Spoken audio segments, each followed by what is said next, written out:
안녕하세요. 법무법인 법조입니다. 동업횡령이라는 단어는 최근 들어 부쩍 매스컴에 자주 오르내리고 있습니다. 실제로 최근 서울에서 모 피부과 전문 원장이 병원에 돈을 횡령하여 1심과 2심 모두 징역 1년여의 실형을 선고받은 사례가 있습니다. 시 원장은 서초구에서 동료의 이인과 함께 병원을 개원 및 운영하였는데 1년 4개월에 걸쳐 병원의 수익금 계좌에서 3억여 원의 현금을 인출하였습니다.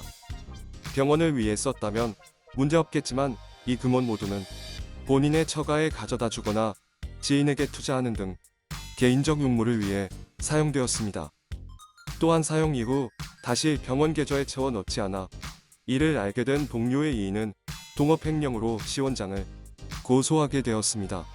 비슷한 예로 동업한 회사에서 얻은 수익을 합의 없이 본인의 계좌로 옮긴 경우 또는 생산한 제품을 공장에서 자가로 옮긴 경우 역시 기소되어 실형 내지 벌금형을 살기도 했습니다.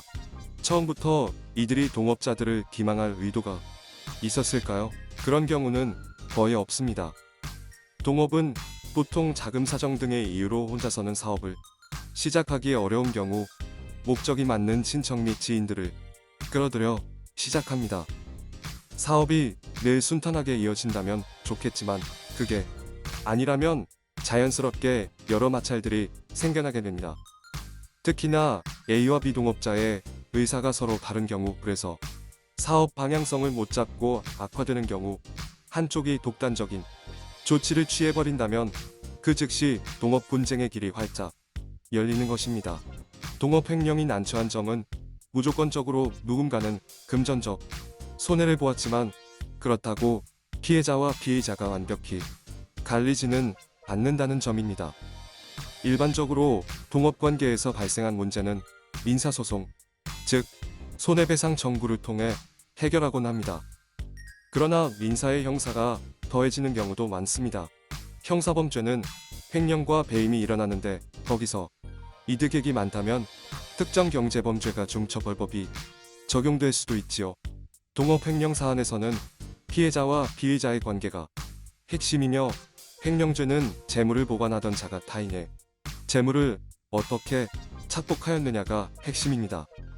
동업자가 고소를 해왔다면 수사기관은 동업계약서나 투자계약서가 작성되었을 시 둘 간의 관계를 민법상 조합관계로 추정하고 수사를 개시하는데요. 결과를 알면서도 기망에 나섰다면 죄에 맞는 형량을 받을 수 있도록, 억울하게 동업횡령죄로 몰렸다면 무죄 판결이 나올 수 있도록 수사 전 교섭에 주력하여 전문가의 도움을 받아야 할 것입니다. 이상으로 법무법인 법조에서 전해드렸습니다. 감사합니다. 안녕하세요. 법무법인 법조입니다. 동업횡령이라는 단어는 최근 들어 부쩍 매스컴에 자주 오르내리고 있습니다. 실제로 최근 서울에서 모 피부과 전문 원장이 병원에 돈을 횡령하여 1심과 2심 모두 징역 1년여의 실형을 선고받은 사례가 있습니다. 시 원장은 서초구에서 동료의 이인과 함께 병원을 개원 및 운영하였는데 1년 4개월에 걸쳐 병원의 수익금 계좌에서 3억여 원의 현금을 인출하였습니다. 병원을 위해 썼다면 문제없겠지만 이 금원 모두는 본인의 처가에 가져다 주거나 지인에게 투자하는 등 개인적 용무를 위해 사용되었습니다. 또한 사용 이후 다시 병원 계좌에 채워 넣지 않아 이를 알게 된 동료의 이인은 동업횡령으로 시 원장을